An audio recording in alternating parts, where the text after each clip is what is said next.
ছাত্র জনতার অভ্যুত্থানে ক্ষমতা ছেড়ে দেশ থেকে পালিয়ে যান আওয়ামী লীগের সভাপতি ও সাবেক প্রধানমন্ত্রী শেখ হাসিনা। এরপর থেকে নানামুখী চাপে রয়েছে দলটির নেতাকর্মীরা।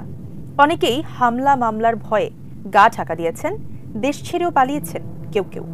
এমন পরিস্থিতিতে নেতৃত্ব শূন্য আওয়ামী লীগের তৃণমূলের নেতাকর্মীরা চরম হতাশায় ভুগছেন। নিজেদের ভবিষ্যৎ নিয়েও তারা জানাচ্ছেন নানা শঙ্কার কথা। আরও জানাচ্ছেন সহকর্মী শাহাদাত রিফাত।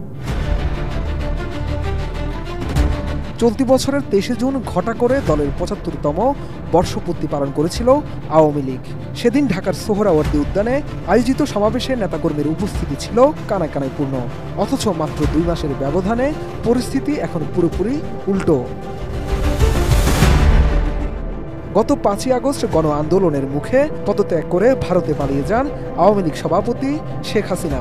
শীর্ষ নেতারাও অনেকে দেশ ছেড়েছেন বলে ধারণা করা হচ্ছে। কেউ কেউ দেশ ছাড়ার চেষ্টাকালে গ্রেফতার হয়েছেন। অন্যদিকে নেতাদের মধ্যে এখনও যারা দেশে অবস্থান করছেন তাদের প্রায় সবাই আত্মগোপনে আছেন। তাই সব মিলিয়ে বর্তমানে নেতৃত্ব শূন্য থাকা আওয়ামী লীগের নেতাকর্মীরা চরম হতাশায় ভুগছে। তাদের অনেকেই এখন উদ্বেগ ও আতঙ্কে দিন কাটাচ্ছে। কথা বলতে চাইলে আসতে চাইছেন না ক্যামেরার সামনেও।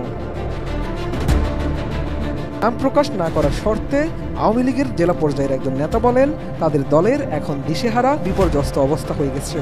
কারণ 1 মাস হয়ে গেল, অথচ কেন্দ্র থেকে কার্যকর কোনো নির্দেশনা দেয়া হলো না। ফোন দিলেও কেউ ধরে না। হামলা মামলা সব মিলিয়ে নেতাকর্মীরা হতাশ হয়ে পড়েছে। এই অবস্থায় নেতাকর্মীদের অনেকে রাজনীতি ছেড়ে দেওয়ার কথা ভাবছেন। এছাড়া আওয়ামী লীগের বর্তমান যে অবস্থা দেখা যাচ্ছে সেটার জন্য দলের সিনিয়র নেতাদের দায়ী করেছেন তৃণমূলের কর্মী সমর্থকরা। চট্টগ্রামের একজন আওয়ামী লীগ কর্মী বলেন, ক্ষমতা হারালে এমন অবস্থা যে হতে পারে সেটা তো নেতাদের অজানা থাকার কথা না, তারাই তো এর জন্য দায়ী। আওয়ামী লীগের ওই কর্মী আরও বলেন, নেতারা কোটি কোটি টাকা বানিয়েছে অনিয়ম দুর্নীতি করে। টাকার বিনিময়ে কমিটি করেছে, হাইব্রিডদের বড় বড় পদে এনেছে, আর তাদের পাপের শাস্তি ভোগ করতে হচ্ছে তৃণমূলের ত্যাগী নেতাকর্মীদের। তবে বিদেশে অবস্থান করা আওয়ামী লীগের একজন শীর্ষ নেতা বলেন, আওয়ামী লীগের নেতৃত্বে 71 সালে এদেশ স্বাধীন হয়েছে। কাজেই দেশ যতদিন থাকবে তাদের দলও থাকবে, তারা আবারও ঘুরে দাঁড়াবে, শুধু সময়ের অপেক্ষা।